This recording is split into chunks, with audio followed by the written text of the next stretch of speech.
जिज्ञासु मित्रों, बहुत बहुत अभिनंदन है, स्वागत है आप सभी का दिव्य सृजन में।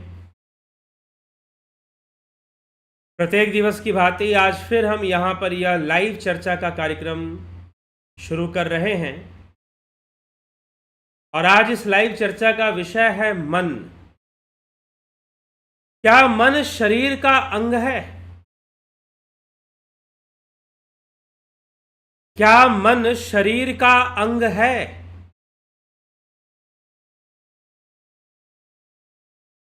या फिर शरीर से अलग शरीर का विरोधी? क्या मन शरीर का अंग है, शरीर से अलग है?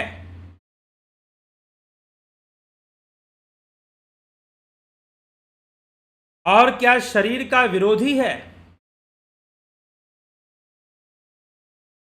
ये कुछ प्रश्न है, हम इस पे चर्चा करेंगे। ऐसी बात नहीं है कि हम मन को शरीर का विरोधी डिक्लेयर कर रहे हैं।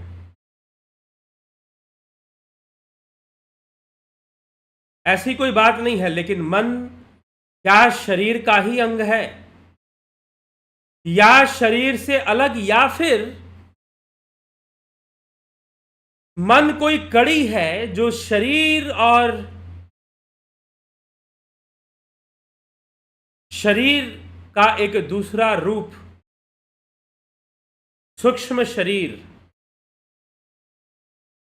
उनको कनेक्ट करता है।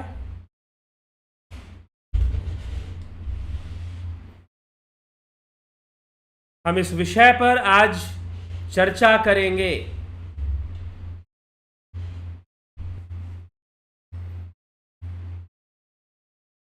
मन को कैसे समझना चाहिए? क्या मन शरीर का अंग है? अब यहां पर एक प्रश्न यह है कि क्या कभी किसी सर्जन को, किसी डॉक्टर को, किसी डॉक्टर को ऑपरेशन करते समय या पोस्टमार्टम करते समय या ऑपरेशन करते समय, चले पोस्टमार्टम तो किसी मृत व्यक्ति की होती है, पोस्टमार्टम तो किसी मृत व्यक्ति की होती है, हम कह सकते हैं भाई मन उसमें नहीं होगा, क्योंकि सूक्ष्म शरीर और स्थूल शरीर दोनों अलग हो जाते हैं मृत्यु के बाद।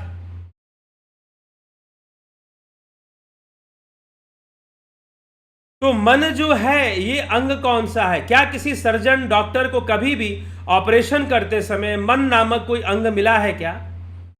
अगर आप ये कहते हो कि जो मन है वो शरीर का अंग है,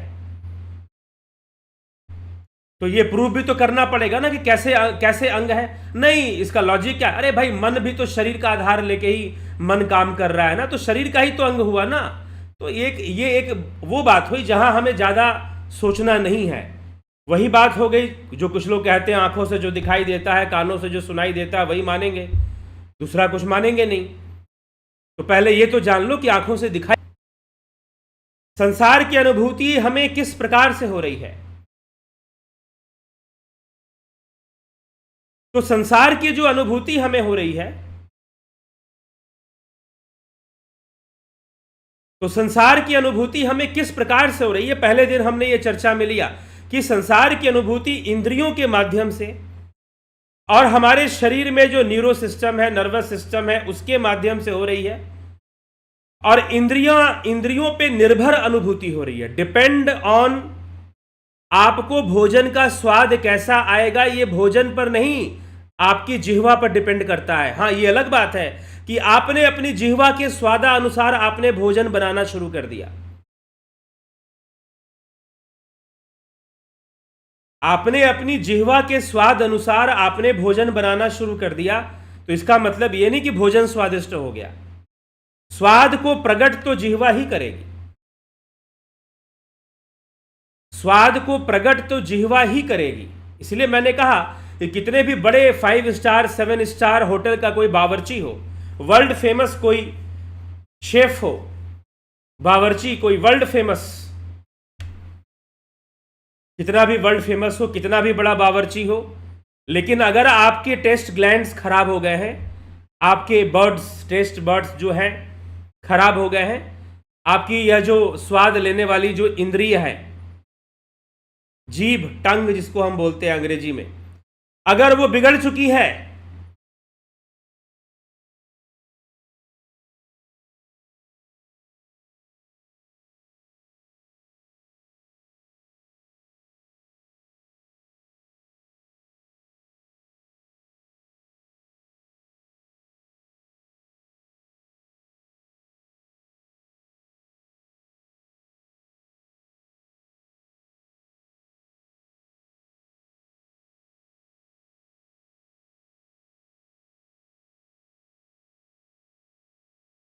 अगर स्वाद लेने वाली जो इंद्री है अगर वो बिगड़ चुकी है,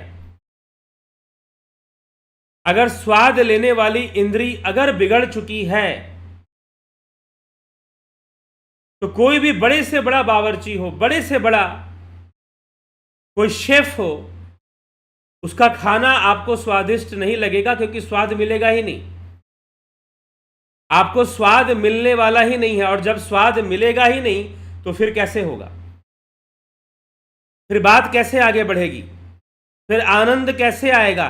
तो इंद्रिय अनुभूतियां संसार को प्रकट करती हैं, इंद्रिय अनुभूतियां संसार को प्रकट करती हैं, इंद्रियां ही बताती हैं कि संसार कैसा दिखता है।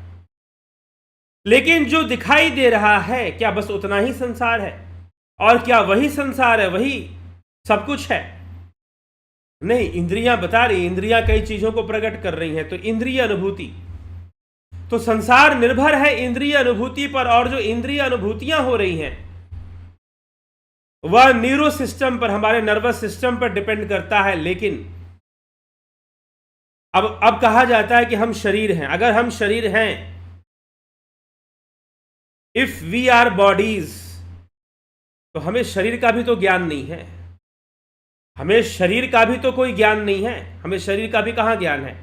कल हमने इस विषय को चर्चा में लिया। आज हमारी चर्चा का विषय है कि मन क्या शरीर का अंग है? तो पहला प्रश्न, मन क्या शरीर का अंग है?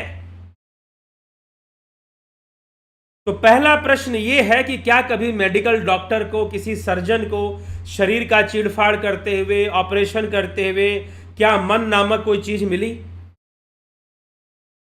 क्या मन नामक कोई अंग मिला? तो फिर आप इसे शरीर का अंग कैसे कह सकते हो?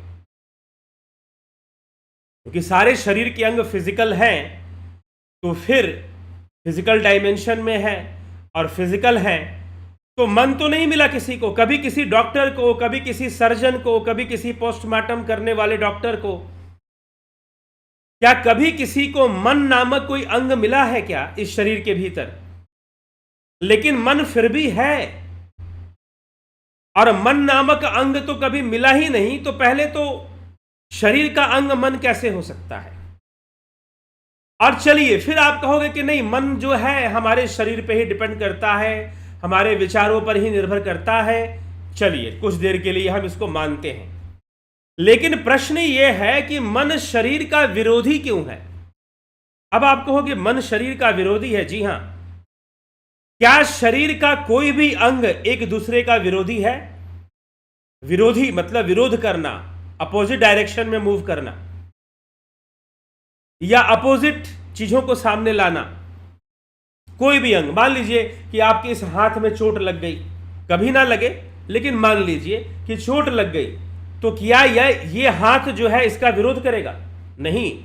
अगर चोट लग गई तो आप अपने, अगर बाएं हाथ में चोट लगी है तो दाहिने हाथ से आप उसको ऐसे आराम दोगे।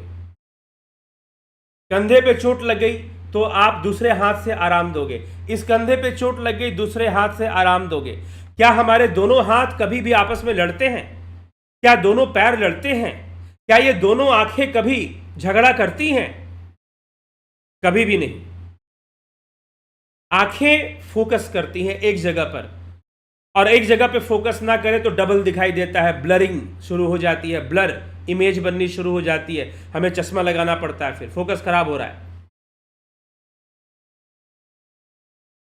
लेकिन कभी क्या शरीर का एक अंग दूसरे अंग का विरोध करता है? क्या शरीर का एक अंग दूसरे अंग से अलग चाल चलता है? हमारे शरीर में ऐसे कोई भी अंग नहीं है, कोई भी अंग नहीं है। लेकिन मन तो शरीर के विरुद्ध जाता है। मन की चाल तो शरीर के चाल से अलग होती है। मन की चाल शरीर के चाल से अलग होती है। स्वादिष्ट भोजन मिल गया, आम का सीजन है, स्वादिष्ट आम मिलेगा। एक बार कहीं पर जाना हुआ उत्तर प्रदेश में, एक आम का पेड़, उसमें बहुत सारे आम, लगभग आज से 10 साल पहले की बात मैं बता रहा हूं, बहुत सारे आम फले थे। और जिनका पेड़ था, कोई यादव जी थे, उन्होंने कहा कि आम खाएंगे। तो हमने कहा कि आम क्यों नहीं खाएंगे, चलो। बगीचे में ले गए, वो घर पे नहीं, बगीचे में। बाल्टी लिया, कुएं से पानी निकाला बाल्टी में, और बाल्टी लेकर बगीचे में गए, आम तोड़ा, सारे आम पानी में रखे, कम से कम 40 आम पानी में रखे। और 2 लोग थे हम लोग। आम इतने स्वादिष्ट, प्राकृतिक पेड़ से टूटे हुए आम, 40 आम 2 लोग मिलकर खा गए। फिर क्या हुआ, रात को दूध पी लिए, भोजन हुआ, अगले दिन लूज मोशन शुरू हो गया। आम तो खा लिया, आम बहुत स्वादिष्ट थे। एक एक आदमी ने 20-20 आम खा लिए, आउट ऑफ इमेजिनेशन। मन है,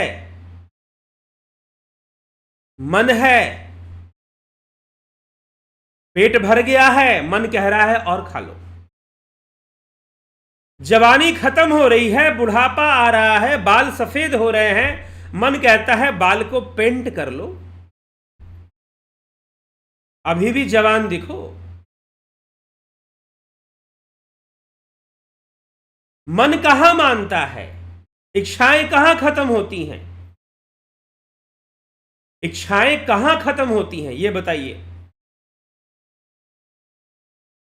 कब इच्छाएं दूर होती हैं और कब इच्छाएं खत्म होती हैं? मन कहां मानता है? क्योंकि इच्छाएं मन का हिस्सा है।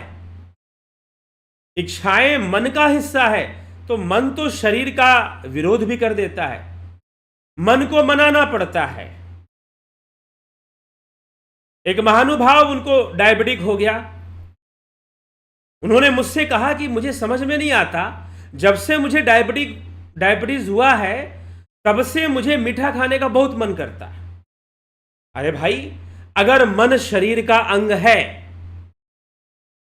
मन अगर शरीर का अंग है, तो मन को शरीर के अनुकूल चलना चाहिए। मन को शरीर के अनुकूल चलना चाहिए, लेकिन नहीं, मन तो कई बार इंद्रिय स्वाद और इंद्रिय अनुभूतियों के वश में दिखाई देता है। हालांकि इंद्रियां भी शरीर के अंग है, लेकिन मन शरीर को सपोर्ट करता हुआ नहीं दिखाई देता। मन अलग ही चाल चलना चाहता है। मन तो कहता है मैं सारे भोग भोगूं, अगर वो संसार में लिप्त है। वैसे तो मन क्या है? एक साधारण भाषा में मनोवैज्ञानिकों ने कहा है, mind is the flow of thoughts. William James ने कहा, mind is the flow of consciousness. William James, father of American psychology. William James ने सेल्फ को डिफाइन करते हुए 3 टाइप्स ऑफ सेल्फ बताया: मटेरियल सेल्फ, सोशल सेल्फ और spiritual self. और उसने कहा कि जो थर्ड आई है, आई मतलब मैं, ईगो, जो फाइनल ईगो है, वो बॉडी के डिस्ट्रॉय होने पर डिस्ट्रॉय नहीं होता। अर्थात जब शरीर खत्म होगा, तो जो स्पिरिचुअल सेल्फ है वो नष्ट नहीं होगा। यह किसी शंकराचार्य ने कहा है, यह father of American psychology William James ने कहा है। स्ट्रांगली उसका बिलीफ था, बिलीफ नहीं था, उसके लाइफ का एक्सपीरियंस और माइंड के ऊपर जो रिसर्च उसने किया, उसके आधार पर। तो साइकोलॉजिस्ट में बहुत सारे साइकोलॉजिस्ट हुए जो ये मानते हैं कि माइंड एग्जिस्ट आफ्टर डेथ। हां, वो बॉडी से अलग हो जाएगा। मन है, मन वो दिखा सकता है जो ये आंखें नहीं देख सकती। मन जागता है, सोता नहीं है। जब आप सो जाते हो तो कौन सोता है? इंद्रियां सोती हैं। उपनिषदों में इसका बहुत सुंदर वर्णन आता है कि जब हम सोते हैं तो कौन सोता है? वास्तव में शरीर की तो कई क्रियाएं चलती रहती हैं और मन जागता है, अंतःकरण नहीं सोता। तभी तो आप स्वप्न देखते हो, लेकिन कोई लाइट वेव्स नहीं है। वैसे तो बिना लाइट वेव्स के कोई विजन क्रिएट नहीं हो सकता। ह्यूमन आई जो है वो उसको लाइट वेव्स चाहिए। वो लाइट वेव से ही इमेज फॉर्मेशन करता है। ह्यूमन ब्रेन के अंदर जो इमेज फॉर्मेशन होता है वो ह्यूमन आइज से होता है, तो आइज से विजन क्रिएट होता है। हाँ, कुछ जानवर हैं जो दूसरे तरंगों, दूसरे वेव्स को यूज कर लेते हैं, जैसे अल्ट्रासोनिक वेव्स को चमगादड़ यूज कर लेता है to create the image in brain. वो इमेज क्रिएट करने के लिए यूज कर लेता है अल्ट्रासोनिक वेव्स को भी।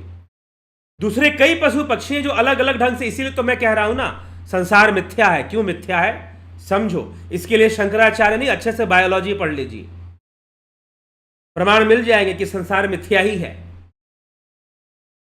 फिजिक्स पढ़ लीजिए अच्छे से। तो अब जो है संसार इंद्रियों के वशीभूत है और मन जो है वो कुछ और ही दिशा पकड़ लेता है। तो शरीर के साथ मन का द्वंद्व। एक पार्टी में कहीं पर कोई भोज चल रहा था। आजकल तो पार्टियां होती हैं, बफे पार्टियां। पहले भोज चलता था ना, बिठाकर खिलाया जाता था। हमारी जो पुरानी संस्कृति है, बिठाकर खिलाया जाता था लोगों को। अब एक भाई साहब बहुत हट्टे कट्टे मोटे ताजे खाना खा रहे थे। खूब खाया उन्होंने, सारे लोग उठ गए, वो खाते रहे। खूब सारी पूरियां खा ली, पुलाव खा लिए, पनीर वनीर खूब खाया उन्होंने। खिलाने वाले जो सेवादार थे उन्होंने खूब खिलाया, उनको कहा कि और खाइए और खाइए, अभी तो और खाइए। बोला नहीं नहीं बस हो गया, बस हो गया। अब जो है वो बड़े बड़े रसगुल्ले लेकर पहुंच गए। अरे अभी तो रसगुल्ला खाना है आपको, बड़े बड़े रसगुल्ले, अभी रसगुल्ला खाना। बोला कि नहीं नहीं, अरे पेट भर गया, बस भर गया, अब नहीं चाहिए, अब नहीं चाहिए। अब मन तो था खाने का। गोल गोल बड़े बड़े रसगुल्ले देख के लालच तो था, लेकिन उन्होंने कहा कि सारी दुनिया मुझे देख रही है मैं कितना खा रहा हूं, और बहुत मैं खा चुका हूं ऑलरेडी, बाकी सबों से मैं सबसे ज्यादा खाना खाया मैंने। अब ये रसगुल्ले आ गए, अब अपनी इज्जत बचाने के लिए वो खाना नहीं चाहते हैं। तभी खिलाने वाले ने, सेवादार ने, खिलाने वाले ने एक लॉजिक दे दिया। लॉजिक देकर कहा कि सेठ जी बस कितनी भी भर जाए, कंडक्टर तो उसमें घुस ही जाएगा और जितने पैसेंजर हैं सबसे टिकट ले ही लेगा। जिन्होंने लोकल बस में यात्रा की होगी ना, गांवों के बस में, यूपी के अंदर आप जाओ। एक बार मैं ऐसे ही किसी एटा साइड में, उत्तर प्रदेश में एक जगह है एटा, मैं वहां गया था। कासगंज, एटा और इन सब क्षेत्रों में कहीं भ्रमण कर रहा था, तो एक बस मैंने पकड़ा, सारी सीट भर गई, बस वाला चलने के लिए तैयारी नहीं है। 1 इंच जगह भी वो लोग खाली नहीं छोड़ते, पूरा भर के चलते हैं और ऊपर भी बिठा लेते हैं। अब ठीक है, अब समय बदल गया है, ये बात लगभग आज से 15 साल पहले की बात है। तो अब मैं जा रहा हूं, वो चलने के लिए तैयार नहीं। उससे कहा कि भाई सीट तो भर गई है, चलो। कहां भरी है, अभी इतनी खाली जगह बस में पड़ी है। ठूस कर वो पब्लिक को भर लेते हैं, तभी चलते, नहीं तो चलते भी नहीं है, स्टार्ट ही नहीं करेंगे बस। और उसमें कंडक्टर जब घुसता है तो कैसे ना कैसे कर कर वो हर पैसेंजर के पास पहुंचकर टिकट तो ले ही, पैसे तो लेगा ही लेगा वो। तो खिलाने वाले ने कहा कि भाई कंडक्टर तो घुस ही जाता है, मान लो कंडक्टर है, भर गया तो क्या हुआ। अब सेठ जी को लॉजिक चाहिए था, लॉजिक मिल गया, और लॉजिक मिल गया तो 2-4 रसगुल्ले उन्होंने और दबा लिए। मन तो तैयार था ना, भले पेट तैयार नहीं था, पेट फटने को हो रहा था, फिर भी मन तैयार था। ये मन ही तो सारा खेल बिगाड़ता है, मन ही तो सब कर रहा है। लिखा गया मन ही ईश्वर, मन ही देवता, मन से बड़ा ना कोई। मन उजियारा जब जब फैले, जग उजियारा हो। मनोबल ही तो है, मन की शक्ति ही तो है। फिर आप कहोगे कि मन जो है शरीर से अलग नहीं है। कुछ योद्धा हुए सिख इतिहास में, युद्ध करते करते सिर कट गया लेकिन धड़ लड़ता था। युद्धों के कुछ इतिहास में ऐसे योद्धाओं का, एक योद्धा का नाम नहीं, और भी कई योद्धा हुए, सिर कट गए लेकिन उनका धड़ लड़ता था। फिर भी कुछ देर तक इतनी प्रबल इच्छा शक्ति। ये इच्छा शक्ति किसकी है? मन की। मन इतना ताकतवर है कि किसी बीमारी को ठीक कर दे और नहीं तो आपको बीमार कर दे। आपको कोई बीमारी ना हो फिर भी आपको बीमार कर दे। कई ऐसे लोग हैं, खुद मुझे संपर्क करते हैं, उनको कुछ बहुत तरह की परेशानियां हैं, बहुत तरह की उनको परेशानियां हैं, लेकिन डॉक्टर के पास जाते हैं, डायग्नोस होता है, बोलते कुछ भी नहीं, आप तो नॉर्मल हो, बॉडी में कुछ भी नहीं हुआ, आपके सब नॉर्मल चल रहा है, लेकिन बेचारे फिर भी बीमार हैं। बोलते हैं हम बिस्तर से उठ नहीं पाते हैं, हमें बहुत समस्या होती है, रात रात भर सोचते रहते हैं, डिप्रेशन हो रहा है। अरे भाई, ये मन की बीमारी अलग से कहां से लग रही है? और मन की बीमारी इतनी ताकतवर होती है कि वो शरीर की बीमारी भी ला देगा।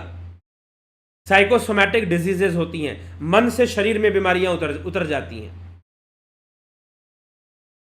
कनेक्शन तो है शरीर और मन का, लेकिन मन क्या शरीर का अंग है या मन शरीर है?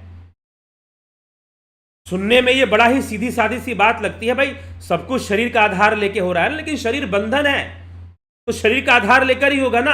अरे भाई, कोई जेल में है तो वो स्वतंत्र होने का प्रयास जेल से ही करेगा, जेल से बाहर निकल के थोड़ी ना करेगा। कुछ लोगों ने मुझे ये कहा, अरे सब कुछ योग समाधि सब तो शरीर का आधार, शरीर ही जेल है ना, ये शरीर ही तो बंधन है, इंद्रियां ही तो बंधन है। इंद्रियां क्यों बंधन है? ये तो 2 दिन से हम इसी विषय पर चर्चा कर रहे थे, इसलिए मैं ज्यादा इसमें नहीं जाऊंगा। हमारा न्यूरो सिस्टम हमें लिमिट करता है, हमारे एक्सपीरियंसेस को लिमिट करता है। कल भी मैंने कहा कि अगर हम शरीर हैं तो शरीर में घटने वाली हर घटना हमें पता चलनी चाहिए, लेकिन नहीं, क्योंकि हमें इंद्रियों और हमारे नर्वस सिस्टम से हमें पता चलना है, तो उनकी पहुंच जहां तक है वहीं तक तो पता चलेगा। तो हमारे ही शरीर में कितनी गड़बड़ी होती है हमें ही पता नहीं चलता। हमारा ही रक्त विकार हो जाता है, हमारे रक्त में विकार हो गया, ब्लड शुगर बढ़ गया, यूरिक एसिड, क्रिएटिनिन, बहुत सारी, हमें ही पता नहीं चल रहा। कैंसर कब शुरू हो जाता है पता ही नहीं चलता। पता चलता है जब वो कैंसर लाइलाज हो जाता है, तब हम डॉक्टर के पास जाते हैं, डॉक्टर बताता है आपको कैंसर है, और आज से नहीं है, पिछले 3 वर्षों से है, हमें तो पता ही नहीं चल रहा था। क्यों? अगर हम शरीर हैं तो हमें कैंसर हो रहा है और हमारा दिमाग हमें बता ही नहीं पा रहा कि हमें कैंसर हो रहा है। अगर हम शरीर हैं तो हमारे ब्लड के अंदर, हमारे रक्त में डायबिटीज हो रहा है, तरह तरह के विकार हो रहे हैं, और हमारा दिमाग हमें बता ही नहीं रहा है कि हमें ऐसा हो रहा है। बताना चाहिए ना। हम हैं कौन? क्या हम शरीर ही हैं? नहीं, हम शरीर के बंधन में हैं। हम इस शरीर रूपी जेल में हैं, जहां पर अनुभूतियों की सीमा है, जहां पर जीवित रहने की सीमा है। मन का जो संबंध है शरीर से भी है और शरीर से अलग भी है। मन में कई प्रकार के संस्कार हैं। संस्कारों का संचय भी इंद्रियों के माध्यम से, विचारों का संचय भी इंद्रियों के माध्यम से होता है, लेकिन मन उसे ग्रहण करता है। मन उन संस्कारों को ग्रहण करता है, मन उन वृत्तियों को ग्रहण करता है, मन उन हैबिट्स को डेवलप करता है, फीलिंग्स को डेवलप करता है, जो दिखाई नहीं देती, जिनका मेजरमेंट नहीं होता।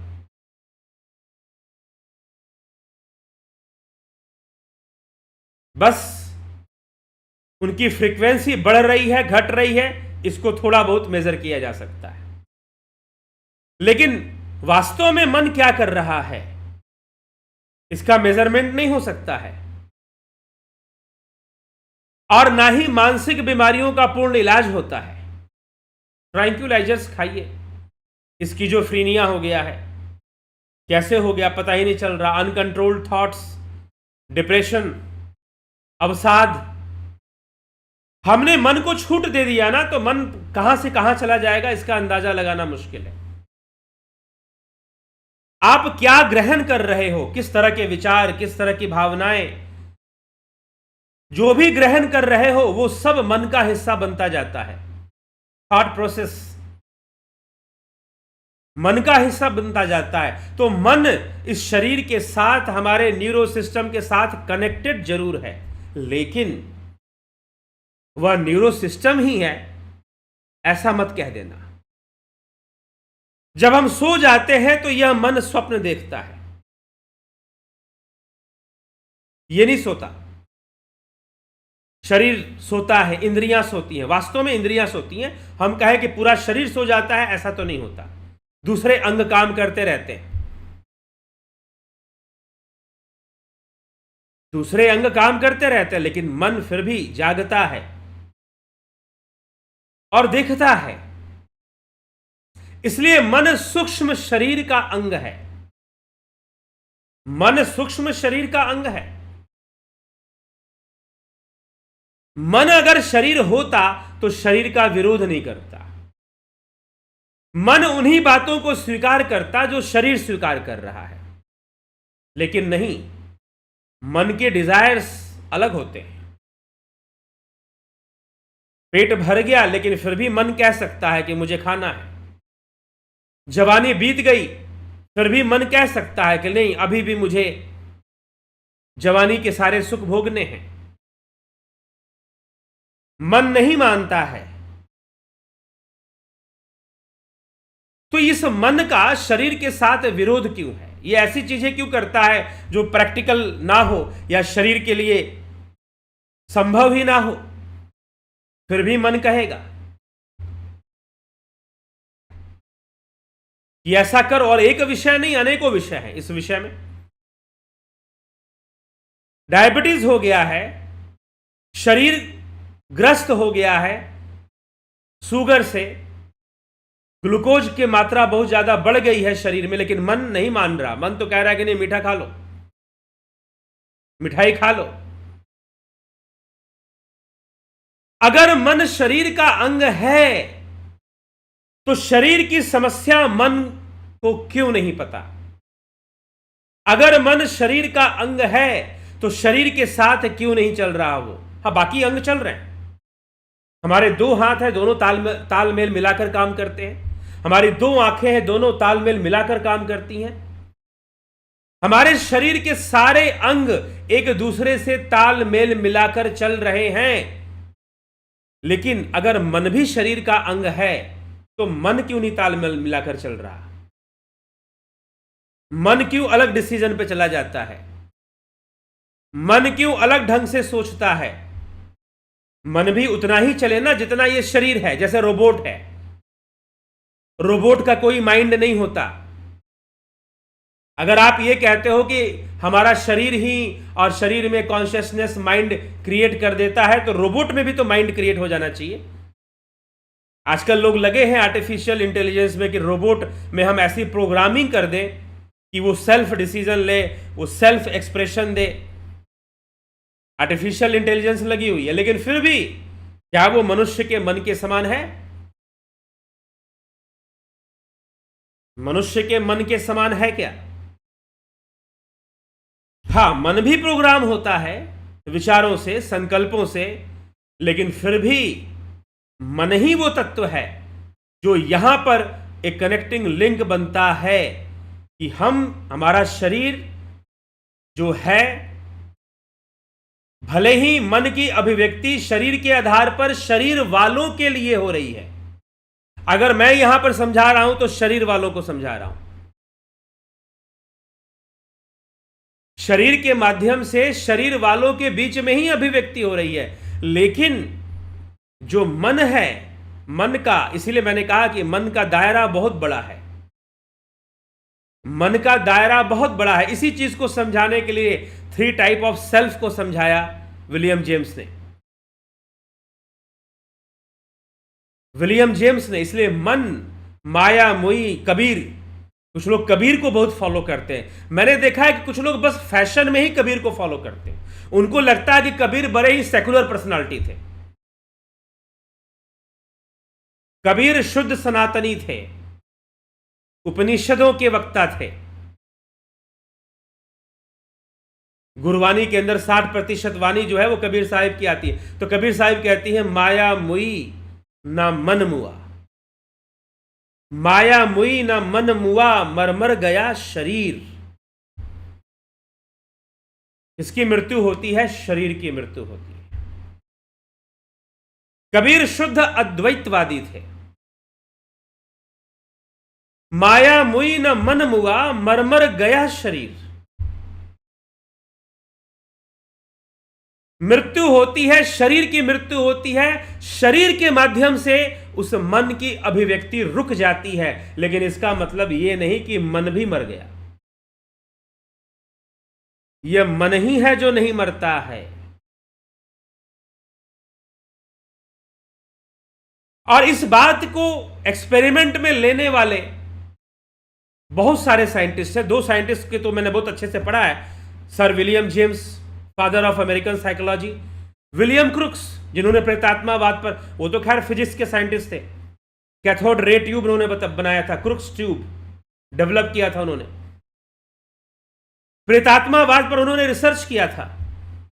और प्रेतात्मावाद जो विषय है, ये मत बोलिएगा कि ये भारत के अनपढ़ गंवार लोग करते हैं। अरे नहीं भाई, मैं आपको दिखा देता हूं, दिल्ली में बहुत पढ़े लिखे लोग, सीए जो चार्टर्ड अकाउंटेंट के लेवल पर हैं, लेवल पर नहीं, चार्टर्ड अकाउंटेंट हैं, एमबीए है, और हो सकता है एक केस तो मैंने एक ऐसे एमटेक आईआईटी कानपुर से एक एमटेक स्टूडेंट का भी मैंने हैंडल किया, एक केस। तो ऐसा नहीं कि प्रेतात्मावाद सिर्फ भारत के गांवों में या कहीं कहीं पर मंदिरों में चलता है, बल्कि यह वैश्विक है, पूरे विश्व में इसकी चर्चा है। और ऐसा नहीं कि वो यहां से लेकर गए थे, वहां उनका अपना ही कहानी चल रहा है। इसलिए this is the topic of research. यह रिसर्च का विषय है, प्रेतात्मावाद। आंख बंद कर कर हम बड़े इंटेलेक्चुअल, अरे वो सब पुराने डायलॉग हो गए। हम भूत प्रेत नहीं मानते। तुमने कुछ जाना ही क्या है कि मानोगे? और मानने की जरूरत भी क्या है? जानो पहले, है कि नहीं है। पहले उन एक्सपेरिमेंट्स को पढ़ो कि कैसे उन्होंने, और यहां के लोग नहीं कह रहे हैं, यहां के वैज्ञानिक नहीं, उसी देश के वैज्ञानिक जिन्होंने ग्रेविटेशन का लॉ दिया, जिन्होंने थ्योरी ऑफ रिलेटिविटी दी, वहीं के वैज्ञानिकों में से कुछ वैज्ञानिक निकले जिन्होंने इस पर रिसर्च कर दिया। क्योंकि रिसर्च, साइंटिफिक अप्रोच का मतलब होता है आप रिसर्च करेंगे, रिसर्च करेंगे, और रिसर्च की आवश्यकता पड़ती है। अगर आप ये कहते हैं कि मैं बड़ा साइंटिफिक हूं और मैं बड़ा स्पष्टवादी हूं, क्योंकि मुझे जो दिखता है मैं उसी को मानता हूं, और जो मुझे सुनाई देता है मैं उसी को मानता हूं।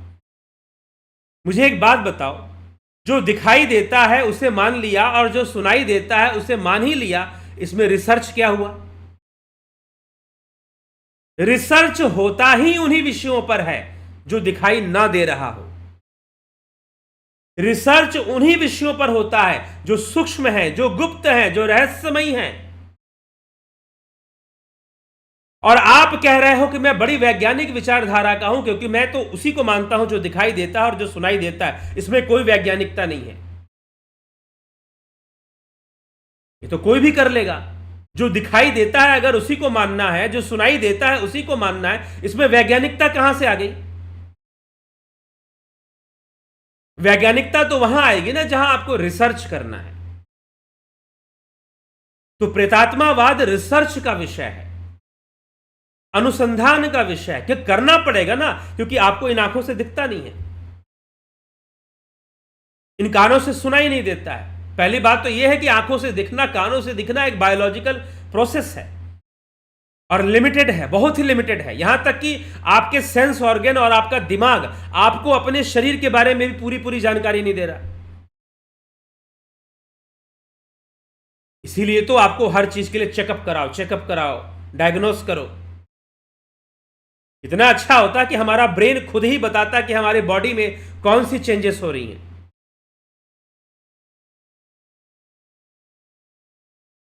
लेकिन ऐसा नहीं हो पाता।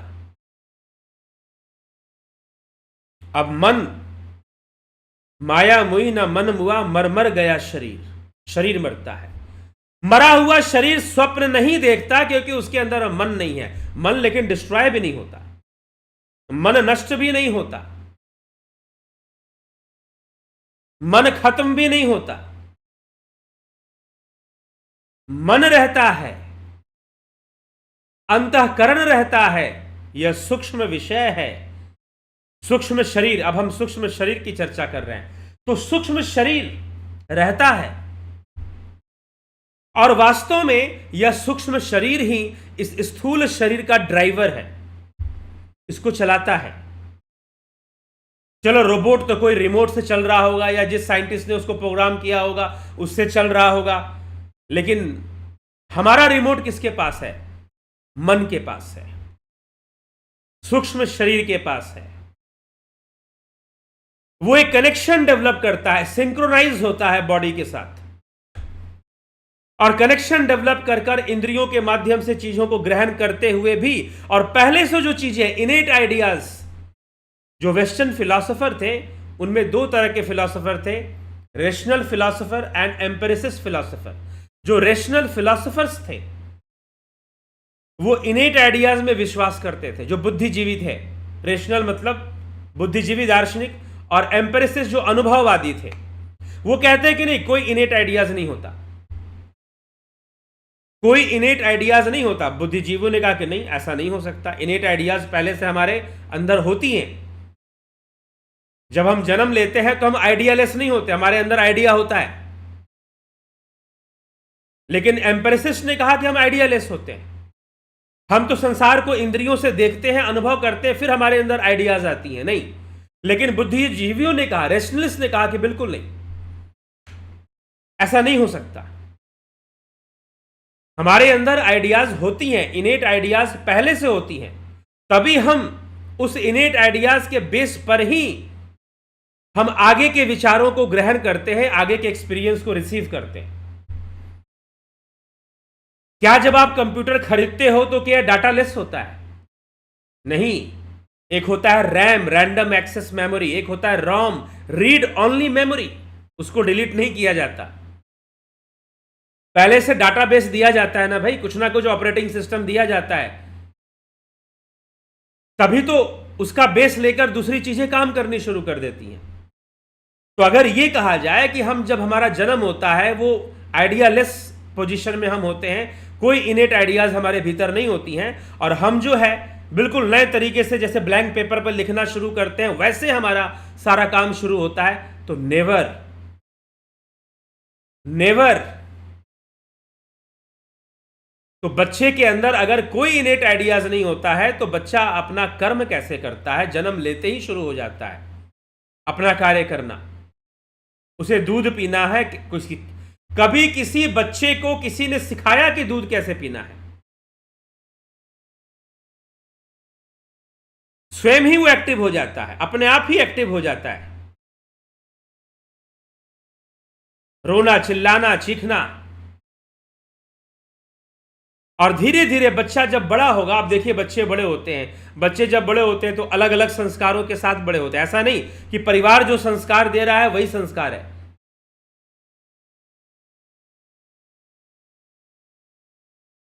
जैसे हिरण्यकशिपु के घर में भी प्रहलाद का जन्म हो जाता है।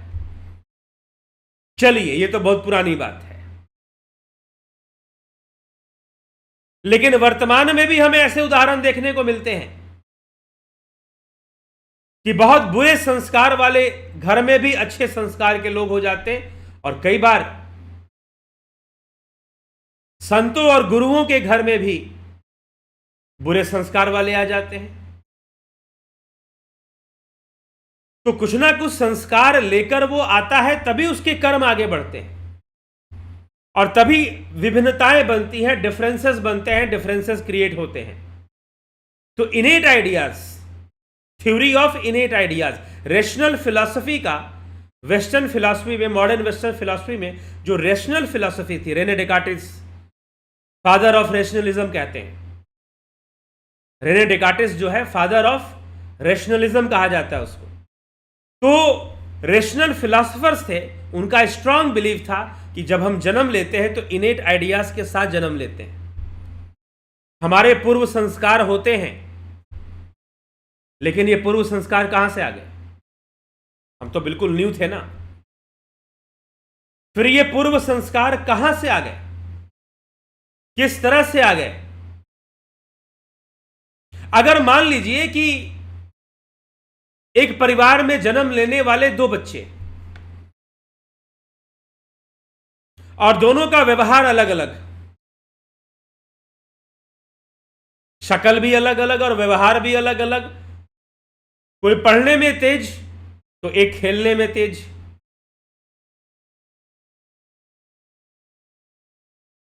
कैकसी के 3 पुत्र रावण, विभीषण और कुंभकर्ण, तीनों अलग अलग,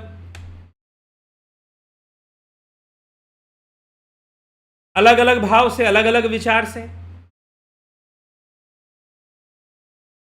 और ऐसा नहीं कि वहां पर कर रहा है एक बेटा क्या कर रहा है,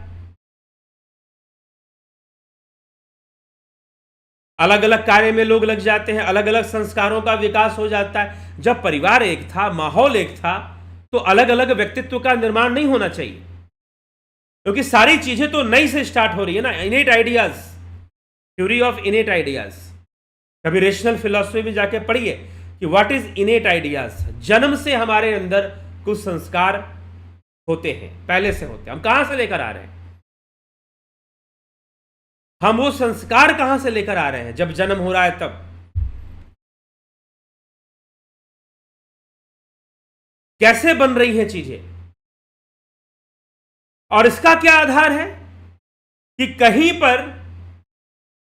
पर कोई किसी का जन्म गरीब घर में हो गया, किसी का जन्म जो है अमीर घर में हो गया, कोई मिडिल क्लास फैमिली में है, किसी का जन्म गायकों के परिवार में हो गया, किसी का जन्म खिलाड़ियों के फैमिली में हो गया, प्लेयर्स की फैमिली में हो गया, किसी का जन्म नेताओं के परिवार में हो गया, कोई गरीब घर में जन्म ले लिया। इसका क्या आधार है? आप कहोगे रैंडम हो रहा है।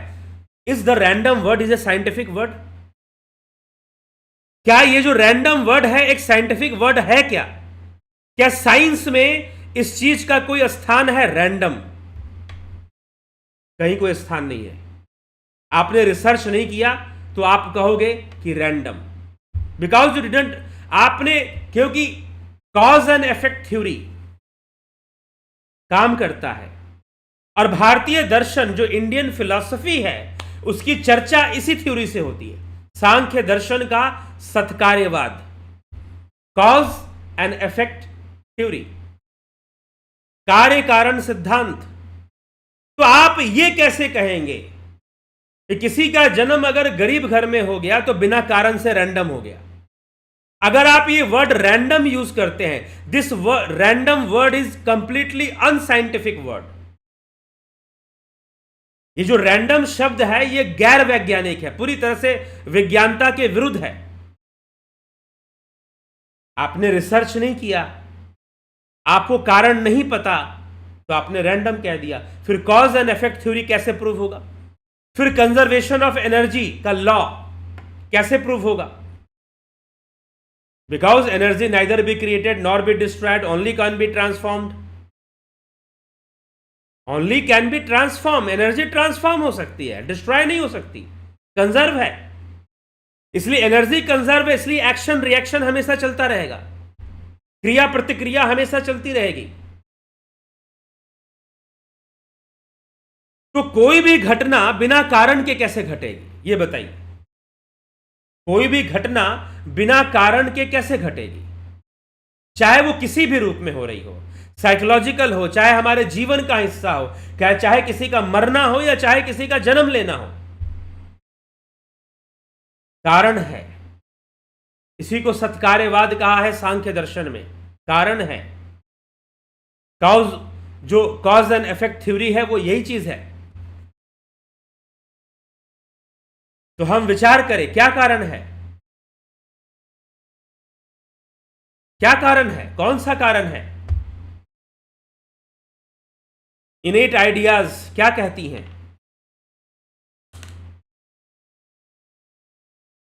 कर्म का सिद्धांत, यहां पर हमें कर्म का सिद्धांत मिलता है। कुछ पाने के लिए कुछ करना तो पड़ेगा। सब कुछ कर्म के वशीभूत तो है, तो क्या ये जन्म मृत्यु कर्म के वशीभूत नहीं है? जो जन्म ले रहा है क्या कर्म के वश में जन्म नहीं ले रहा? और जो मर रहा है क्या कर्म के वश में नहीं मर रहा? जब आप कोई विचार ही नहीं करोगे, किसी तरह का अनुसंधान ही नहीं करोगे,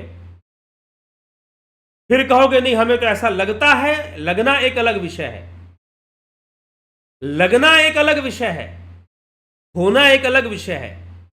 इसलिए मन क्या है? मन ही तो वो आधार है जो इधर से उधर भटकाता है। शरीर में भी भटकाता है, शरीर छोड़ने के बाद भी भटकाता है। शरीर में भी भटकाता है और शरीर छोड़ने के बाद भी भटकाता है। एक बहुत बड़े वेस्टर्न फिलोसोफर हुए, बहुत बड़े मैथमेटिशियन हुए, पाइथागोरस। प्री सोक्रेटिक फिलोसोफर थे, सुकरात से भी पहले हुए पाइथागोरस। पाइथागोरस ने एक थ्योरी दी, ट्रांस माइग्रेशन ऑफ सोल, पुनर्जन्म का सिद्धांत, और आधार action, karma, calculation of karma, mathematics of karma. Pythagoras ने पूछा कि पाइथागोरस तुम मैथमेटिकल कैलकुलेशन से बहुत बड़े बड़े प्रॉब्लम सॉल्व कर देते हो, बहुत बड़ी बड़ी इमारतें तुमने बनवा दी अपने सिविल इंजीनियरिंग के स्किल से। उस जमाने में, सुकरात से भी पूर्व, मतलब कि आज से 2500 साल पहले की बात है, पाइथागोरस हुए। और पाइथागोरस के बिना किसी की मैथमेटिक्स की पढ़ाई नहीं हो सकती। ट्रिग्नोमेट्री जब हम पढ़ना शुरू करते हैं 9th क्लास में, तो पाइथागोरस को पढ़ते हैं, उसके मैथमेटिकल थ्योरम को हम पढ़ते हैं। राइट एंगल थ्योरम जो है, फॉर्मूला जो है। तो पाइथागोरस कहता है कि क्या हमारे जो जीवन में सुख दुख आते हैं, तुम तो मैथमेटिक्स करते हो और मैथमेटिक्स से तुम ग्रहों और तारों को भी देखते हो, मैथमेटिक्स के माध्यम से तुमने घर बिल्डिंग बनवा दिए, बहुत सारे काम कर दिए, बहुत सारे असंभव कार्य तुमने करवा दिए। लेकिन हमारे जीवन में सुख और दुख जो आता है, क्या उसके पीछे भी कोई मैथमेटिक्स है? क्या कोई गणित है? पाइथागोरस ने कहा कि संसार में कुछ भी ऐसा नहीं है जिसमें गणित ना हो, मैथमेटिक्स ना हो। तो इसका मतलब क्या हुआ? हमारे जीवन में जो सुख और दुख आ रहे हैं उनका भी कैलकुलेशन हो सकता है। पाइथागोरस ने कहा कि बिल्कुल हो सकता है। लेकिन जब हम मर जाते हैं, ये मैं पाइथागोरस के बारे में आप खुद जाकर गूगल पे सर्च करके पढ़ लेना कि जो मैं बता रहा हूं सही है कि नहीं। तो पाइथागोरस ने कहा, पाइथागोरस से पूछा गया तो फिर जब हम मर जाते हैं तो उसके बाद क्या होता है? उसके बाद तो गिनती रुक जाती होगी वहां पर। कहा कि गिनती कभी नहीं रुकती, कैलकुलेशन कभी स्टॉप नहीं होता। तो क्या होता है? तो उसने कहा ट्रांस माइग्रेशन ऑफ सोल, तुम्हारा पुनर्जन्म होता है। क्यों होता है? तुमने जो कर्म किया है तुम्हें दोबारा भोगना उसे। ट्रांस माइग्रेशन ऑफ सोल, ये थ्योरी पाइथागोरस की थ्योरी है, पाइथागोरस की फिलॉसफी में पढ़ा जाता है। जब आप मैथमेटिक्स पढ़ोगे तो वहां नहीं पढ़ाया जाएगा, लेकिन जब पाइथागोरियन फिलॉसफी को आप पढ़ोगे तो वहां आपको पढ़ाया जाएगा। उसने कहा कि हमारे सुख दुख का भी कैलकुलेशन है, कैलकुलेशन से बाहर कुछ भी नहीं है। इसे कहते हैं साइंटिफिक वे ऑफ थिंकिंग। उसने कहा कि हमारे जीवन में जो सुख दुख आ रहे हैं हम उसको भी कैलकुलेट कर सकते हैं। इसीलिए महापुरुषों ने कहा कि कर्मों का भी हिसाब होता है। हिसाब होता है मतलब समझ रहे हैं ना, जो एक्शन हुआ है उसका रिएक्शन तो क्रिएट होगा। और जीव इसी चक्र में घूमता है। इसीलिए ईश्वर अंश जीव अविनाशी। जीव नहीं मरता, देही नहीं मरता, देह मरता है। जब मृत्यु होती है तो यह शरीर नष्ट होता है, जिसके अंदर ये neuro system, digestive system, circulatory system, lymphatic system, ये जो लगा हुआ है ये सारे सिस्टम जो हमारे शरीर में लगे हुए हैं, रेस्पिरेटरी सिस्टम वगैरह, ये सिस्टम डिस्ट्रॉय होगा, जिसके कारण से फिजिकल फैसिलिटी, अगर गाड़ी खराब हो गया तो ड्राइवर थोड़ी ना खराब हो गया, ड्राइवर दूसरी गाड़ी चलाएगा। तो इस स्थूल शरीर का ड्राइवर ये मन है या फिर सूक्ष्म शरीर है, वह अपने आप को इससे कनेक्टेड रखते हुए भी उसका अपना अलग अस्तित्व भी है। अब मान लीजिए कोई ड्राइवर गाड़ी में बैठ गया, तो अब वो ड्राइविंग कैसे करेगा? जैसे गाड़ी चलती है वैसे ही तो करेगा ना। गाड़ी चलती है गियर से, गाड़ी चलती है एक्सेलरेटर से, गाड़ी चलती है स्टीयरिंग से, तो वैसे ही चलाएगा ना। जो उसका सिस्टम है वैसे ही तो चलाएगा गाड़ी।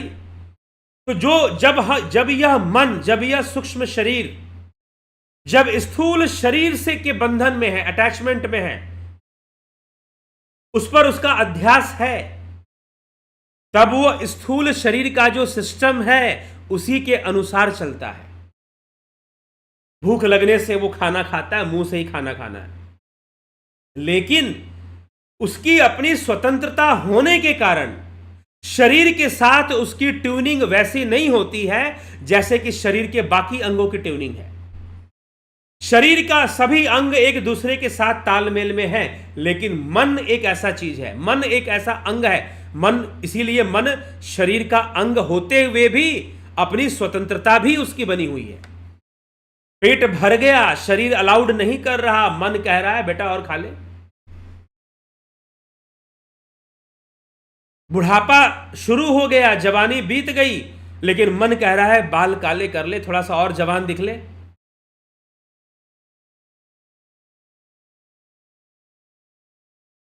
मन कह रहा है, मन का ही तो सारा खेल है, मन का ही तो बंधन है, मन का ही तो चक्र है, मन ही उलझाने वाला है, मन ही इस शरीर में फंसाने वाला है। ये शरीर रूपी जो कारागार है, जो जेल है, इसमें मन ही फंसाने वाला है। यह जेल ही तो है, और क्या है? मन ही इसमें फंसाने वाला है।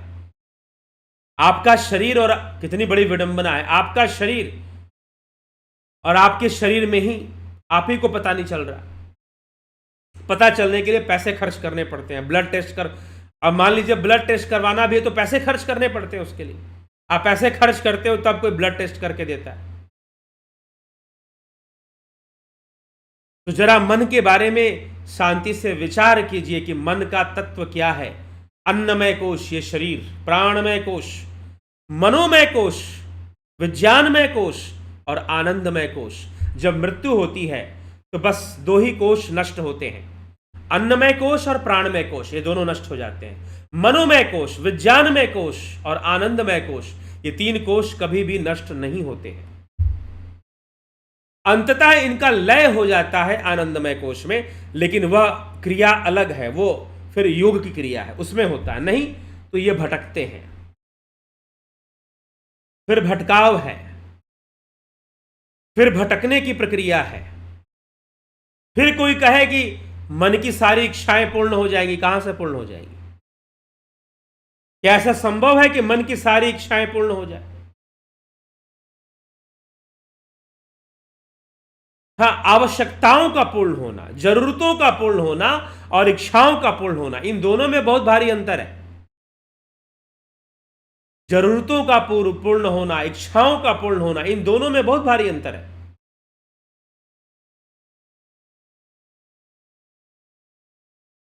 इसीलिए मन की सत्ता है। जो लोग, अगर आप किसी ऐसे व्यक्ति से मिले हो जो कोमा से कभी लौट के आया हो, कोमा से कभी लौट के आया हो, उससे आप मिले हो। मुझे कई बार एक दो लोगों ने ऐसा फोन किया है अमेरिका से। एक बार एक माता जी ने मुझे फोन किया था, लगभग उनकी उम्र 55 साल की थी। उन्होंने कहा कि मेरा एक्सीडेंट हो गया, रोड एक्सीडेंट हो गया। यूएसए में ही उनका रोड एक्सीडेंट हुआ, वो हॉस्पिटल में एडमिट हो गई, कोमा में चली गई, सीवियर एक्सीडेंट था, अभी भी व्हील चेयर पर रहती हैं। बोले साल भर होने वाले हैं लेकिन मैं व्हील चेयर पे ही हूं, रिकवर हो पाऊंगी नहीं इसकी भी कोई गारंटी नहीं है। लेकिन आप जो मैं किसी दिन मैंने अनुभव की कुछ बातें बताई थी, तो उन्होंने सुना था, तो मुझे फोन किया, उन्होंने यूएसए से फोन किया और फोन करके कहा कि जब मेरा एक्सीडेंट हुआ था मुझे पता ही नहीं था कि मैं कहां पर हूं।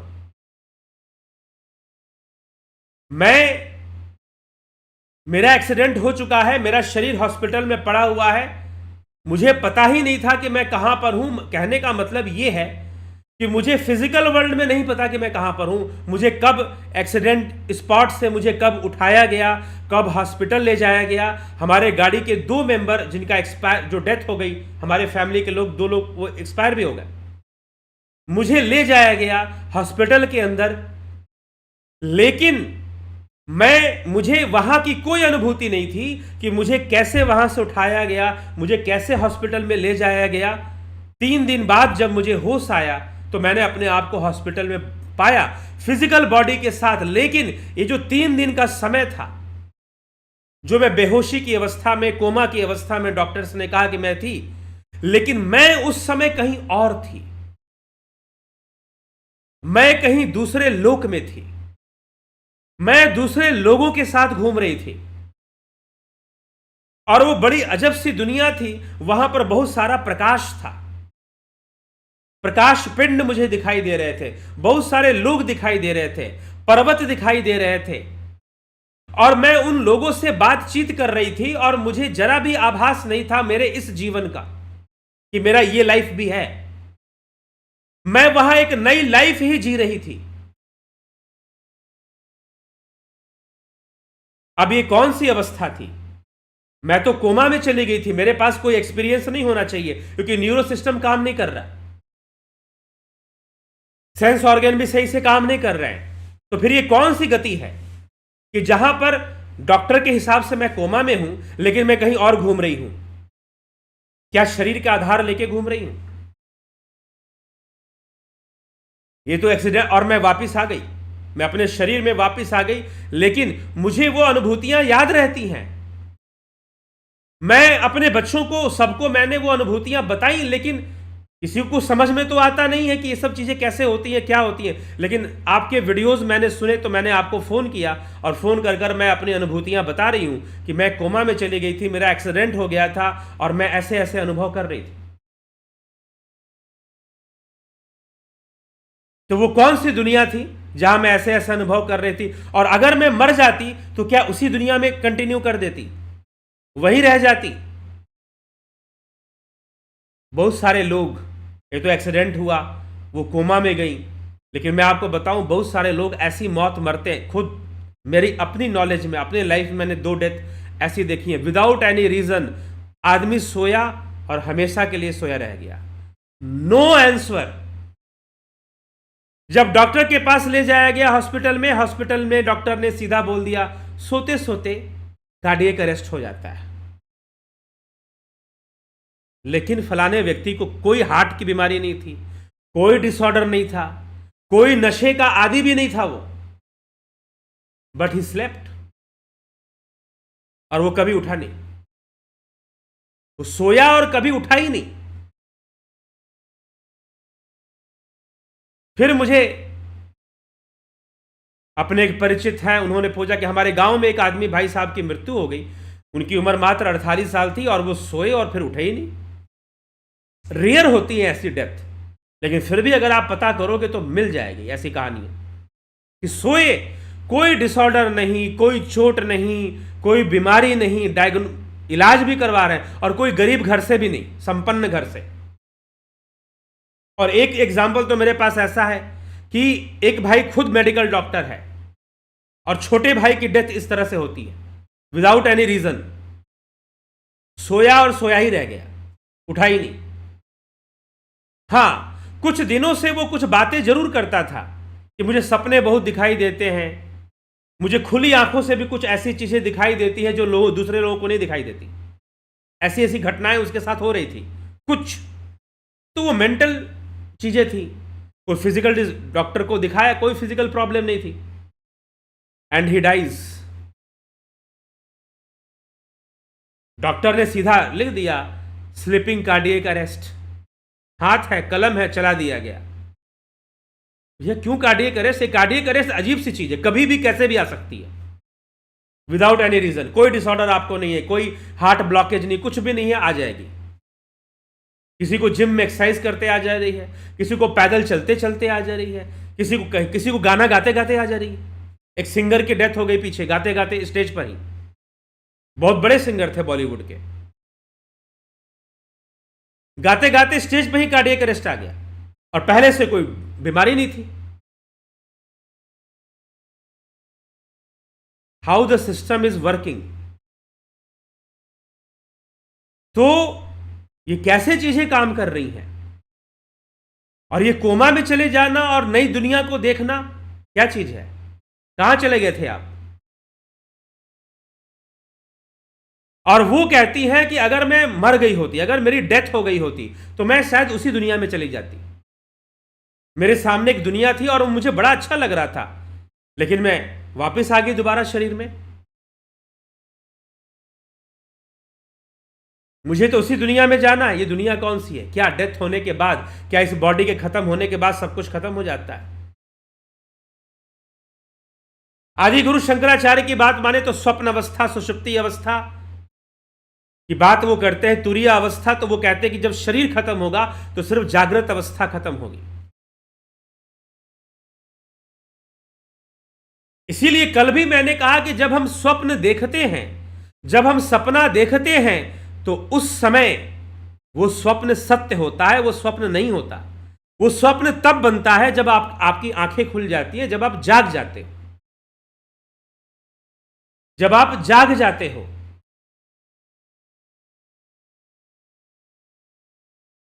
तब जाकर आपको पता चलता है मैं तो सपना देख रहा था। उसके पहले कब पता था? जब सपना देख रहे थे। कितने लोग हैं जरा बताएं कि सपना देख रहे हैं तो उनको पता होता है कि सपना चल रहा है? कितने लोग हैं? हाँ, कोई साधक हो, दृष्टा भाव आ गया हो तो उसकी बात अलग है, लेकिन कितने लोग हैं जो सपना देखते हैं और उनको पता चले कि मैं सपना देख रहा हूं? नहीं, जब जागते हो तो पता चलता। उस समय तो लगता है कि सपना ही सत्य चल रहा है, यही जीवन है, वही जीवन है। तो एक अवस्था है, मन सोता नहीं है, मन जागता रहता है। इंद्रियां सोती हैं लेकिन मन जागता रहता है। स्थूल इंद्रियां सोती हैं, मन सूक्ष्म इंद्रियों से देखता है। अब सूक्ष्म इंद्रियां भी होती हैं, वहां तो कोई लाइट वेव्स नहीं है, क्योंकि फिजिकल आई को चाहिए लाइट वेव्स। जो सूक्ष्म नेत्र है उसको कोई लाइट वेव्स नहीं चाहिए देखने के लिए। तो मन क्या चीज है? हमने कितना रिसर्च किया, कितना जानने की कोशिश किया, एक लाइन में हमने कह दिया कि भाई शरीर का आधार लेकर ही तो मन भी चल रहा है। शरीर का आधार लेकर ही चलेगा ना, क्योंकि शरीर के बंधन में है। जो जेल में पड़ा हुआ है वो जेल से ही तो स्वतंत्र होने का प्रयास करेगा, खाएगा पिएगा सब जेल में ही करेगा। तो जेल के बंधन, यह शरीर एक जेल है, कारागार है, एक बंधन है। अभी भी ना समझ में आ रहा हो कि शरीर बंधन कैसे है, तो दोबारा बता देंगे कि शरीर बंधन कैसे है। 2 दिन से तो इसी की चर्चा कर रहे हैं, आज तीसरा दिन हो गया। तो मन जो है शरीर से अलग और शरीर से विरुद्ध अपनी क्रियाएं करता भी है और रखता भी है। मतलब ऐसे विचार भी रखता है और वो ऐसी क्रियाएं भी कर देता है, करवा देता है हमसे, जो शरीर के विरुद्ध होती है, शरीर से अलग भी होती है। शरीर जो हो रहा है मन उसको स्वीकार भी नहीं करता। शरीर जो हो रहा है मन उसे स्वीकार नहीं करता। इसलिए शरीर की डिसेबिलिटी को माइंड एक्सेप्ट नहीं करता। कई बार हमें कोई बीमारी लग जाए, मन एक स्वीकार नहीं करता, मन दुखी हो जाता है, क्यों बीमारी लग गई। ये सुखी कौन हो रहा है, दुखी कौन हो रहा है? क्या शरीर सुखी दुखी हो रहा है या मन हो रहा है? ये मन ही है जो सुखी हो रहा है और जो दुखी हो रहा है। क्यों दुखी हो रहा है भाई? शरीर के दूसरे अंगों को तो कोई परेशानी नहीं है, शरीर के दूसरे अंगों को कोई परेशानी नहीं है। अगर मन भी शरीर का ही अंग है तो मन को परेशानी क्यों है शरीर से या शरीर में आने वाले परिवर्तन से? मन को क्यों परेशानी है? मान लीजिए शरीर का अंग भंग हो गया किसी का, ना हो कभी किसी का, लेकिन अगर हो गया तो मन एक्सेप्ट करने के लिए तैयार नहीं है, मन स्वीकार करने के लिए तैयार नहीं है। आप किसी एक घर में रह लो 10 वर्षों तक, नए घर में जाओगे मन नहीं लगेगा, मन कहेगा पुराना वाला ही बढ़िया था। तो शरीर में होने वाले परिवर्तन को मन स्वीकार नहीं करता है। हां, जहां इंद्रियों से कुछ सुख की अनुभूति हो स्वीकार कर लेगा, लेकिन नहीं तो स्वीकार नहीं करेगा। तो मन अलग चाल क्यों चल रहा है, शरीर से अलग चाल क्यों चल रहा है मन? अगर मन शरीर का ही अंग है, क्योंकि शरीर का कोई दूसरा अंग एक दूसरे के साथ विरोधाभास नहीं करते, ना विरोध करते हैं, फिर मन क्यों ऐसा कर रहा है? मन क्यों विरोध कर रहा है? मन क्यों कह रहा है कि बाल काले कर लो, अभी भी जवान दिख लो? मन क्यों कह रहा है आप बाल काले कीजिए, मुझे कोई आपत्ति नहीं है, अच्छी बात है, हर व्यक्ति युवा दिखे, जवान दिखे, लेकिन मन स्वीकार करने के लिए तैयार क्यों नहीं है? अगर वो शरीर का अंग है तो उसे एक्सेप्ट कर ले, उसे स्वीकार कर ले, उसके साथ कोई द्वंद्व ना हो। लेकिन मन का द्वंद्व है, शरीर के साथ द्वंद्व है। फिर इंद्रियों के सो जाने पर भी मन जाग रहा है, स्वप्न दिखा रहा है। दुनिया देखनी बंद हो गई तो नींद में स्वप्न दिखाना शुरू कर देता है मन। और फिर कुछ मनोवैज्ञानिक और कुछ अध्यात्मविद वो तो मन का मरण मानते ही नहीं है। कबीर साहिब भी नहीं मानते हैं, माया मोई न मन मुआ, मरमर गया शरीर। मन शरीर को के बंधन को तोड़कर भी कार्य करता है, इसलिए छठी इंद्री भी कहते हैं, सिक्स्थ सेंस। मन को सिक्स्थ सेंस भी कहा जाता है। कई बार मन ऐसे चीजों को ग्रहण कर लेता है जो इंद्रियों से ना भी मिले तो भी ग्रहण कर लेता है, गेस कर लेता है, फीलिंग्स को पकड़ लेता है। बिना इंद्रियां कुछ नहीं बता रही है, लेकिन माइंड जो है फीलिंग को पकड़ रहा है कि फलाना व्यक्ति मेरे बारे में क्या सोच रहा होगा, फलाना व्यक्ति मेरे किसी का फोकस बहुत अच्छा हो। हाँ, यहां पर एकाग्रता का विज्ञान काम करेगा माइंड के साथ।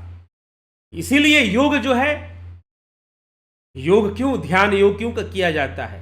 एकाग्रता के माध्यम से तो सब शुरू होता है योग की प्रक्रिया। एक्स्ट्रा ऑर्डिनरी जब कॉन्सेंट्रेशन लेवल पर हम पहुंचते हैं तो हमारा जो माइंड है इंद्रियों के बंधन को तोड़कर भी वो देखता है और बहुत सारी चीजें काम कर लेता है, बहुत सारी फोर्सेस को अनुभव कर लेता है जो नेचर में है। और बहुत सारे साइंटिफिक डिस्कवरीज हुई हैं जहां पर माइंड ने हेल्प किया है, इंद्रियों ने नहीं। साइंटिस्ट ढूंढ कुछ और रहा था, मिल कुछ और गया उसे।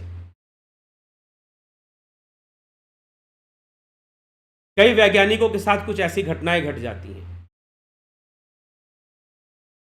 तो मन बड़ा ही सूक्ष्म तरीके से काम कर रहा होता है, इन इंद्रियों के साथ काम करते हुए भी और अलग से भी, इंद्रियों के बिना भी वो काम करता है।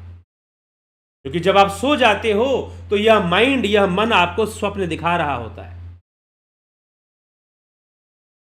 यह माइंड जो है आपको स्वप्न दिखा रहा होता है, वहां इंद्रियां एक्टिव नहीं है। कुछ लोग तो सोते हैं ना तो उनकी आंखें खुली रहती हैं, ऐसे आंखें खुली रहेंगे लेकिन गहरी निद्रा में चले जाएंगे, सो रहे हैं। देख के डर लगता है, भाई आदमी सो रहा है कि जागा हुआ है, आंखें तो खुली हैं उसकी। कई लोग होते हैं, आपके परिवार में कोई ऐसे सदस्य हो सकते हैं जो आंखें खुली करके सो जाते हो। कुछ पशु जो है खड़े खड़े ही नींद ले लेते हैं, ठीक है। तो इसलिए यह जो मन है, मन की जो स्थिति है, उसको बिल्कुल शरीर के बंधन में या शरीर के आधार पर उसको मत आप जो है चेक कीजिए।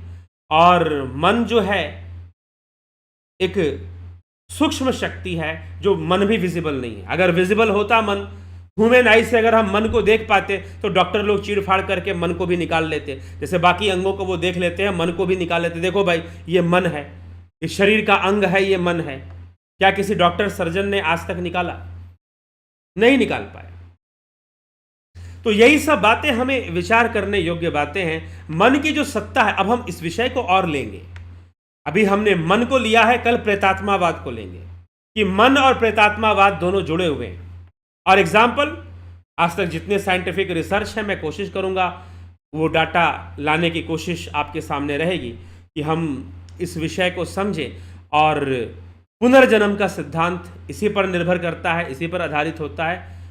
Mind do not die, only body die. और जब बॉडी मरता है तो माइंड अपने आप को उससे अलग कर लेता है, सेपरेट होता है उससे, सेपरेट कर कर वो अपने आप को एग्जिस्ट करता है। हाँ, एग्जिस्ट करता है, हम उसे नहीं देख सकते। नहीं देख सकते तो इंद्रियां तो बहुत कुछ नहीं देख सकती। ये इंद्रियां जो आपको अपने शरीर के बारे में भी नहीं बता सकती हैं, वो क्या देखेंगी ऐसी चीजों को जो सूक्ष्म है। ये इंद्रियां तो आपको अपने शरीर के बारे में ही नहीं बताती पूरी तरह से, मात्र 15% तक का ही ज्ञान आपको देती है शरीर के बारे में ये इंद्रियां। तो बाकी चीजें क्या बताएंगी? ये न्यूरो सिस्टम से के बाउंडेड, नर्व सेल से बाउंडेड ये स्ट्रक्चर, आप चाहते हो कि इससे पूरी दुनिया जान जाओगे, सारे सत्य जान जाओगे, तो आप मूर्ख हो, आप गलत प्रयास कर रहे हो। और फिर आप बोलोगे कि जो मैं देखता हूं मैं वही मानता हूं, मैं बड़ा, इसमें वैज्ञानिकता है ही नहीं। This is not a scientific approach. जब आप ये कहते हो कि जो मैं देखता हूं वही मानता हूं, क्या देखते हो भाई? क्या देख लोगे इन इंद्रियों के बाउंडेशन में? इस सेंसरी नर्व्स के द्वारा, इस लिमिटेशन में ये नर्व्स आपकी काम कर रही हैं, वो आपको अपनी बॉडी के बारे में नहीं बता रही है, और सूक्ष्म जगत के बारे में क्या बताएंगी? इसीलिए mind exist after the death of physical body. Physical body destroy होने पर भी वो जो एनर्जी है वो एग्जिस्ट करती है, वो रहती है, वो डिस्ट्रॉय नहीं होती है। अब आप उसको, कुछ लोग उसको जीव कह लेंगे, कुछ लोग आत्मा निकल जाती है। आत्मा, क्योंकि आत्मा का कॉन्सेप्ट कुछ अलग है वेदांत के अंदर, अद्वैत के अंदर, क्योंकि ये उसी का विषय है। तो जहां से ये वर्ड ओरिजिनेट हुआ है वहां पर हम स्टडी करेंगे कि नहीं करेंगे, या अपनी फिलॉसफी ड्रॉ कर लेंगे। मुझे बड़ा ही हैरानी होती है कि भारतीय लोगों में बहुत जल्दी जो है, हाँ, अगर कोई वेस्टर्न या कुछ ऐसा फिलोसफर थोड़ा सा गौर करेंगे शायद उसने कुछ सही बात कहा होगा, लेकिन अपने यहां तुरंत, अरे भाई, आत्मा शब्द जहां से ओरिजिनेट हुआ है पहले वहां तो पढ़ो जाकर कि आत्मा किसे कहा गया है। शिव शब्द, आपने शिव शब्द को अपना लिया, अपने शिव की परिभाषा बना ली, लेकिन आप शिव शब्द आपके दिमाग में आया कहां से? क्योंकि आपने पहले से शिव शब्द को सुना है। लेकिन शिव शब्द जहां से आया है, पहले कहां से उसका ओरिजिन है, टाइमोलॉजी क्या है, शब्द व्युत्पत्ति कहां से हो रही है, उसको तो पहले हमें थोड़ा जानना ही चाहिए। ठीक है? तो वैसे ही हमारा जो, इसलिए मैं कह रहा हूं कि मन ही है माया मुई न मन मुआ मरमर गया शरीर, जो कबीर साहब की वाणी है। और कुछ वेस्टर्न फिलोसोफर्स, साइकोलॉजिस्ट और साइंटिस्ट, विलियम क्रुक, मायर्स और फिर विलियम जेम्स जैसे कुछ मनोवैज्ञानिक, जो ये दावा करते हैं कि mind exist after death. Death is only the termination of physical system, termination of physiology. हमारी जो फिजियोलॉजी है, हमारी जो सिस्टम है, वो टर्मिनेट कर जाती है, वो काम करना बंद कर देती है, डेथ हो गया। That is only the death. लेकिन जो माइंड है, जो थॉट्स हैं, जो संस्कार हैं, वो अपने आप को बनाकर रखती हैं, वो अपने एग्जिस्टेंस को बनाकर रखती हैं। वो डिस्ट्रॉय हो गई, वो खत्म हो गई, ऐसा नहीं है। वो बनाकर रखती हैं और वो ट्रांस माइग्रेट करती हैं। तो पाइथागोरस ने तो मैथमेटिक्स के बेस पे बताया कि हमारे सुख दुख की भी कैलकुलेशन होती है, इसलिए हम मरेंगे नहीं, जो भी कर्म हुआ है वो ट्रांस माइग्रेट कर जाएंगे और हम जो है दोबारा शरीर धारण कर कर या दूसरे योनि में जाकर अपने कर्मों के आधार पर हम दोबारा अपने सुख दुख को भोगेंगे, क्योंकि नथिंग कैन डिस्ट्रॉय। तो एक कैलकुलेटिव, एक रैंडम तो कुछ होता नहीं है। रैंडम तो एक अनसाइंटिफिक आंसर होता है, जहां पर रिसर्च नहीं किया गया वहां हम रैंडम वर्ड को यूज कर देते हैं। ठीक है? तो चलिए, तो इसी के लिए, इसी के साथ मैं विराम दूंगा आपके। और समझना चाहते हैं, देखिए सबसे बड़ी बात क्या है कि अगर हम खुद एक अपने जीवन पर रिसर्च करना चाहते हैं, अपने मन के भीतर घुसना चाहते हैं, अपने मन पर, अपने सेल्फ के ऊपर रिसर्च करना चाहते हैं, तो ये ध्यान योग का कोर्स उसी के लिए। ध्यान योग का कोर्स उसी के लिए है। आप अपने अंतःकरण में प्रवेश कीजिए, ये आपको अपने अंतःकरण में ले जाता है ध्यान योग का कोर्स। आप इसमें प्रवेश कीजिए, तब आपको पता चलेगा कि ये माइंड की एक्टिविटीज, मन कितना सूक्ष्म है, विचार कैसे चल रहे हैं। चित्तवृत्ति निरोधा, इतने हल्के से मत बोल जाओ कि चित्तवृत्ति निरोधा, यह तो कोई बात ही नहीं हो। अरे भाई, करके देखा है कभी? कभी चित्तवृत्तियों का निरोध करके देखा है? और निरोध करने पर कैसी कैसी अवस्थाएं बनती हैं, कैसे एक्सपीरियंसेस आते हैं, कभी अनुभव किया है? और जब कुछ किया ही नहीं है तो क्यों शोर मचा रहे हो कि अंगूर खट्टे हैं? लोमड़ी वाली हालत, ऊंचाई पर अंगूर थे, पहुंच नहीं पाया तो सोचा कि मैंने तो खाया नहीं, तो भाई किसी को क्यों खाने दूं, सबको बहका दो कि अंगूर खट्टे हैं। लेकिन जिनको अंगूर का स्वाद पता था और जिनको विश्वास था, वो गए और उन्होंने मेहनत की और अंगूर खाया।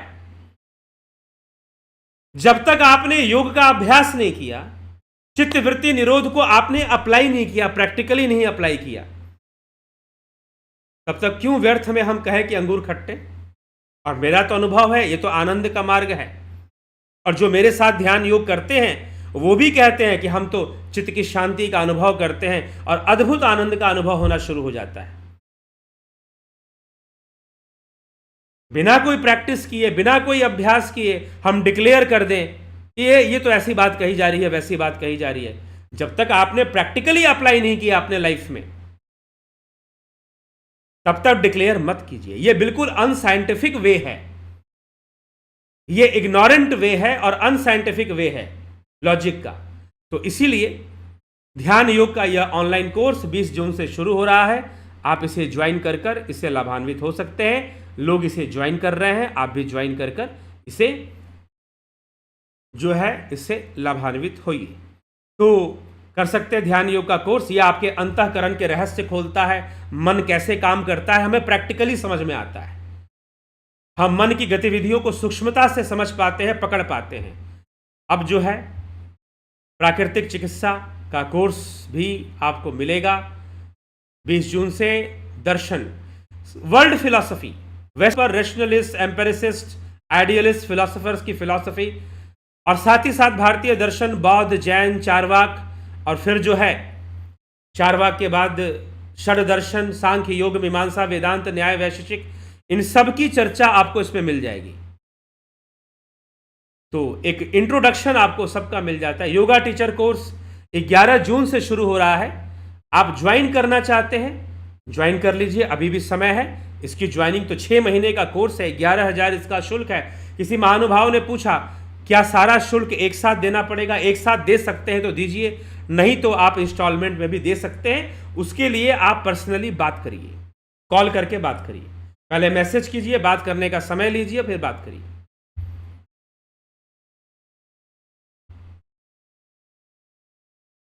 ठीक है,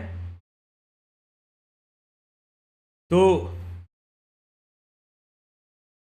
इसी प्रकार से हमें अगर किसी तरह की एस्ट्रो काउंसलिंग चाहिए तो उसके लिए भी संपर्क कर सकते हैं। अग्नि में बुद्ध पुस्तक प्राप्त करना चाहते हैं उसके लिए भी संपर्क कर सकते हैं। तो चलिए आपके कमेंट्स देख लेते हैं। फाइनली नवज्योति नाथ जी,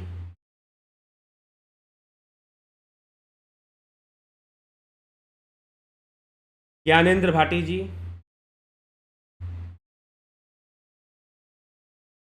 विनोद कुमार सूद जी, शिखर शर्मा जी, नथु सिंह जी, गोविंद प्रसाद नीमा जी, अतुल कोल्हे जी, योगेश खैरनर जी, रतन सिंह जी, AK त्यागी जी, रूपलाल विश्वकर्मा, अमन कक्कर जी, मिथिलेश सिंह जी, नरेंद्र माकुड़े जी, अनुज सिंह जी, काशीनाथ जी,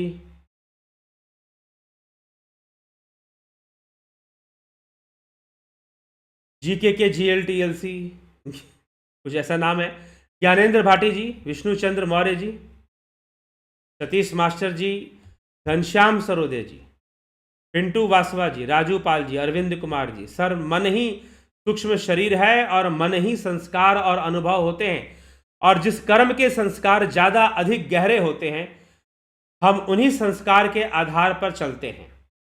जी, पिंटू वासवा जी, गुरु जी, हम जो भी कर्म करते हैं वह हमारे दिमाग में क्यों घूमते हैं? गंभीर शाह जी। एके भट्ट जी, मन पक्का यमदूत, मन के मते ना चालिए, मन पक्का यमदूत कहा गया है। मन को यमदूत भी कहा गया है। क्यों यमदूत कहा गया है? क्योंकि मृत्यु के बाद यही तो भटकाने वाला है। मन को यमदूत क्यों कहा गया है? क्योंकि मृत्यु के बाद यही भटकाने वाला है। बिमला शाह जी, बहुत बहुत अभिनंदन आपका। तो इसी के साथ हम आज के विचारों को विराम देंगे। कल फिर मिलेंगे 9 PM लाइव चर्चा में। बहुत बहुत आभार आप सभी का। ओम तत्सत।